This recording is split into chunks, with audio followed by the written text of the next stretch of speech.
Nesta sequência, é claro que a oração não poderia ficar de fora nos fatos que a gente está lendo na coleção A Vida nos Mundos Invisíveis, livro 2. Este é o capítulo, a oração. E ele repete: não vivemos num estado perene de êxtase espiritual, de oração e exaltação. Sempre com salmos, hinos, cânticos ofertados numa torrente incessante ao grande trono. Eu acho que essas palavras é aquilo que ele pronunciava, tadinho. Então, no capítulo 2, fatos que deveriam acontecer, precisa ser visto no Evangelho Eterno. Capítulo 2. Procurem porque muita coisa está ali, de interessante e pertinente. Então, Robert escrevendo: não somos religiosos, não temos religião da forma como ela é conhecida aí. Isto afeta toda a visão de muitas pessoas da Terra nas suas considerações sobre o mundo do espírito. A religião ortodoxa assumiu para si mesma muitos direitos exclusivos. Ela se encarregou da alma ainda na Terra. Se encarregou de mostrar ao homem como viver a sua vida. Mas ela mesma deu exemplos pobres no próprio comportamento. É um caso claro de cego guiando os cegos. Ele, padre, pode falar isto. Seguindo com o que Robert escreve. Fizeram do mundo espiritual um lugar religioso e principal elemento encontrado entre as pessoas é o elemento cristão. Muitas pessoas acreditam seriamente que os não cristãos vão se tornar cristãos quando desencarnarem. E o mundo espiritual será uma vasta assembleia de cristãos. Algum ajuste necessário terá que ser feito, claro, para harmonizar todos os variados e antagônicos credos, e será facilmente realizado. Nenhum espírito sobreviveria a este castigo da eternidade em oração, com um pouquinho de cantoria de hinos no meio para dar uma descansada. Estou falando daquele tipo de oração das igrejas do plano terrestre. Aqui vemos isto com olhos do mundo espiritual, e o motivo da maioria das orações em tais livros é puro paganismo. Aqueles livros que eles leem das orações. Por quê? A oração tem sentidos que ele expõe da forma que ele encontrou do outro lado. A adulação a Deus e a auto-humilhação de quem reza. Vamos lá. A adulação que é endereçada ao Pai do Universo e o grau extremo de auto-humilhação que é expresso por quem ora, um medo nervoso, um terror pelo desconhecido além, junta com palavras eloquentes, longas frases, pomposa, e o recital de uma ampla variedade de crenças doutrinárias confusas. São postas nas bocas daqueles que oram e que não têm noção do que estão dizendo, e que, de qualquer jeito, vai ter muito pouca aplicação em suas vidas simples. Capítulo 14 do Evangelho Eterno traz isto bem explicadinho. No mundo espiritual, estamos em posição de ver o valor e a eficácia de certas formas de oração usadas. Tanto as privadas, aquelas que a gente faz quietinho no quarto, como aquelas que são incorporadas nos trabalhos, nos serviços, nas igrejas e templos. Em numerosos casos, os que oram estão baseados nas crenças que não têm fundamento nenhum na verdade. Como exemplo, recitar constante daquilo que acreditam, carinhosamente até, que é atributo do Pai do Céu e que seja para ele endereçado como uma forma a mais aceitável de orar. Deus precisa disto, para eles é verdade. Precisa, sim, ficar o tempo todo repetindo. Robert continua. Basicamente, a oração é uma concentração de pensamento dirigido ao Pai do Universo, a origem de tudo. No mundo espiritual, o pensamento tem um efeito tangível. Já soubemos disso. Podemos fabricar coisas. É tangível, mas não errei a palavra. O Robert colocou esta. O efeito do pensamento é visível a nós, mas é invisível a vocês. Nossa comunicação pessoal é através do pensamento. Espírito com espírito fala entre si através do pensamento. Cada ser humano pode fazê-lo. Em retorno, nós podemos mandar os nossos pensamentos a vocês, ou seja, cada encarnado pode mandar um pensamento a alguém desencarnado e no retorno eles vão responder. Principalmente nas festas de Natal e outras, quando a Terra emana uma quantidade maior de benevolência.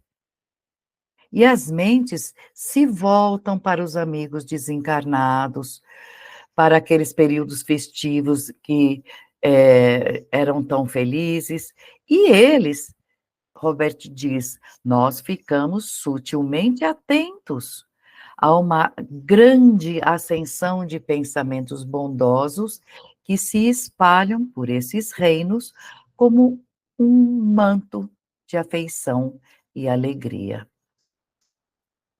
A oração trabalha precisamente desta mesma forma.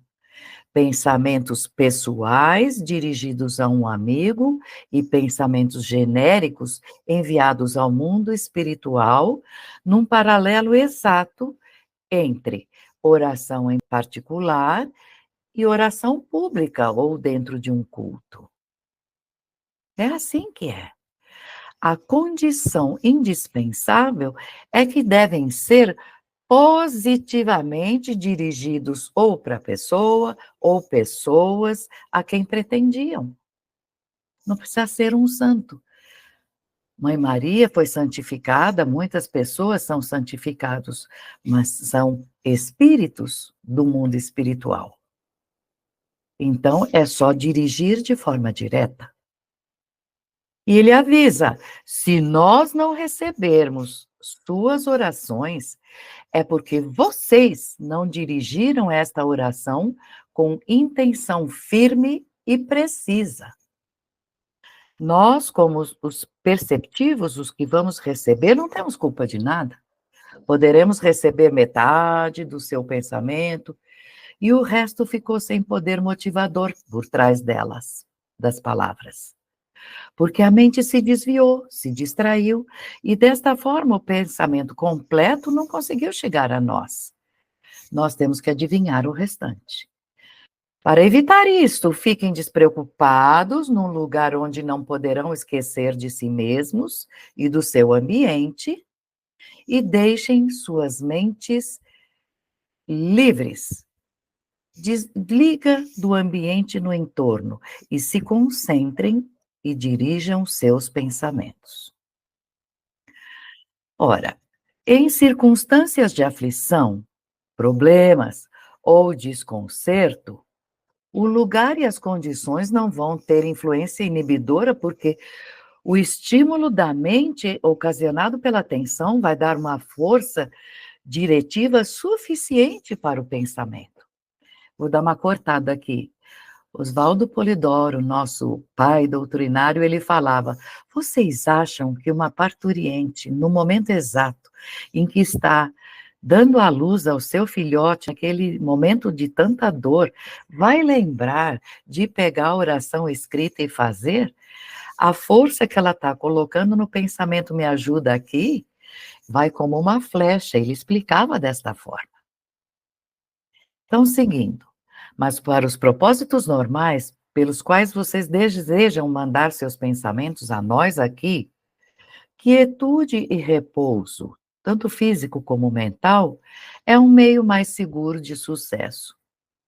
Nós três, Robert, Edwin e a Ruth, eles foram à Terra para observar sobre variadas condições o efeito das diferentes formas de serviço que acontecem nas igrejas.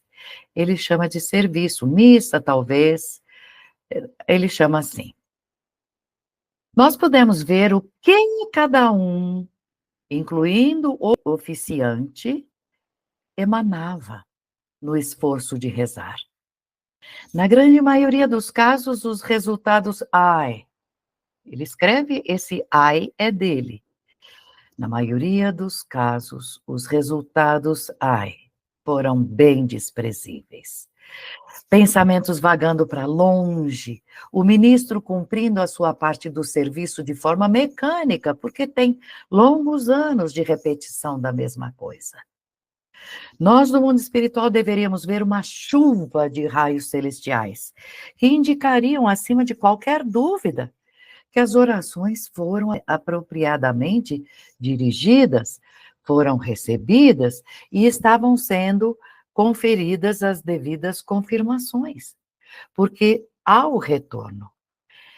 Se os pensamentos de toda a congregação ali reunida tivessem sido adequadamente concentrados e emitidos, todo o prédio ficaria banhado na mais vibrante galáxia de cores celestiais e matizes das várias cores. Supondo-se que o fervor da congregação tenha crescido gradualmente.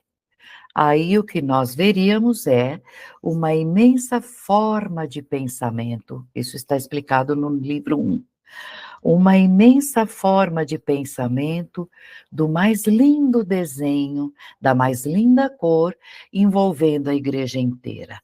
Ela volita mais e mais alto no céu, numa magnificente manifestação de poder do pensamento espiritual, dirigido à grande fonte de tudo. Mas não, nós não vimos nada disso.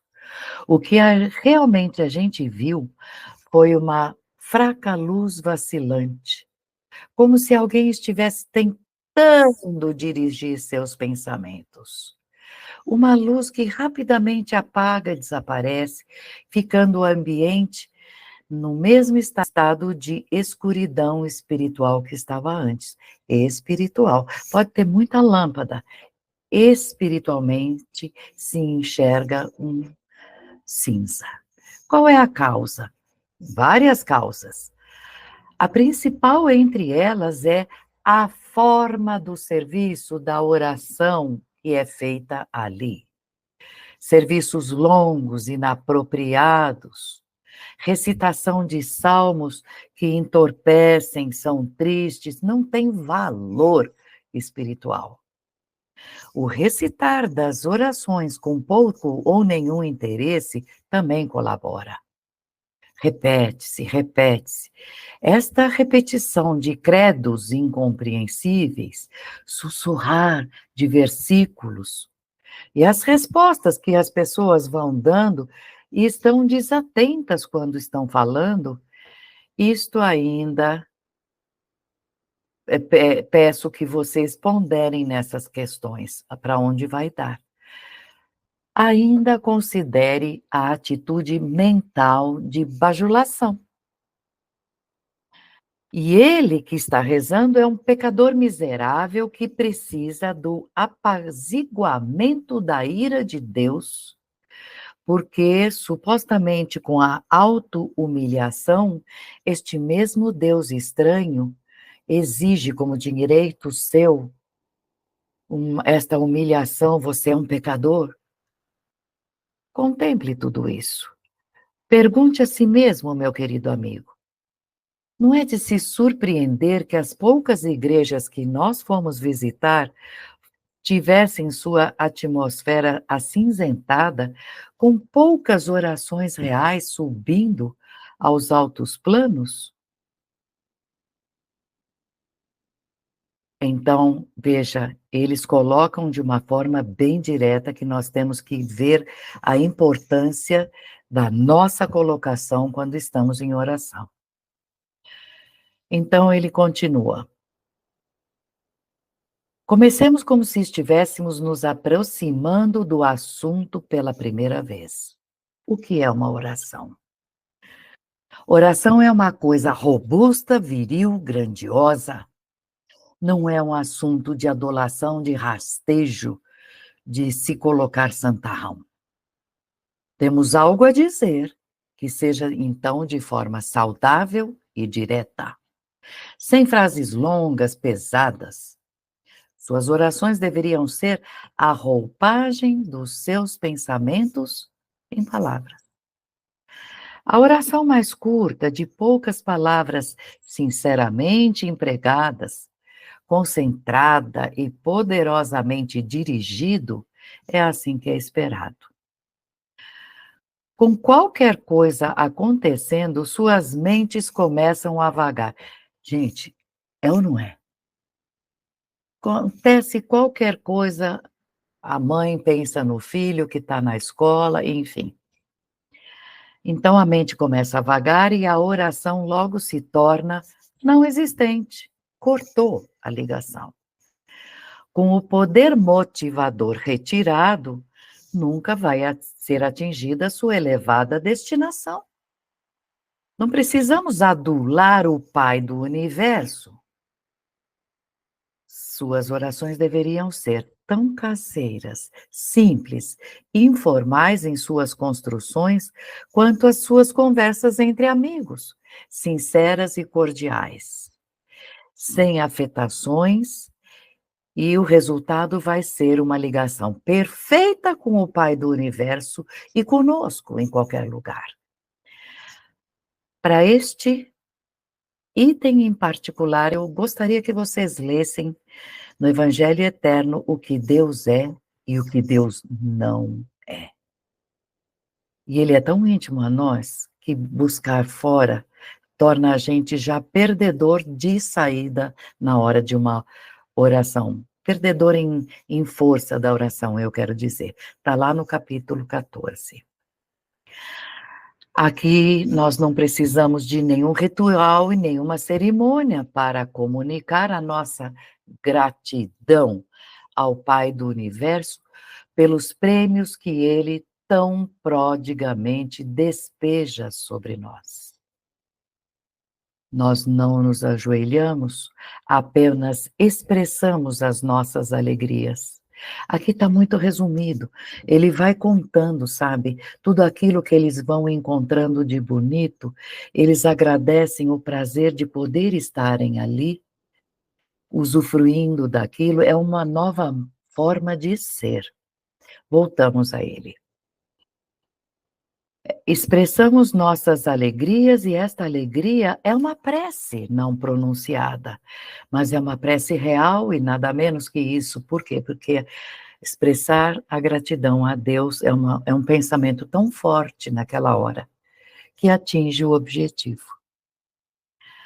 Apesar de não ser expressa em muitas palavras, ela é poderosa e o grande despenseiro destas delícias recebe e responde às nossas preces não ditas.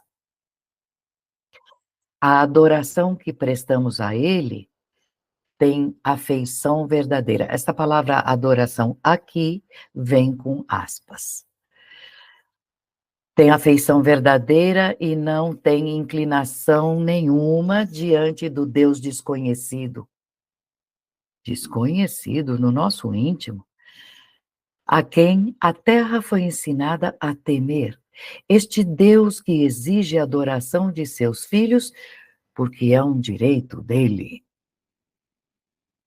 Ele é um professor, escreveu livros sobre teoria, e ele está escrevendo isso, então é assim que é ensinado. Terminando então, se a Terra não tivesse vivido em cegueira espiritual por tantas centenas de anos, eu diria milênios, né? Os habitantes dela saberiam agora a verdadeira oração não é coisa para clérigo entoar com voz impostada, nem é tagarelar sobre longos extratos de antigos escritores.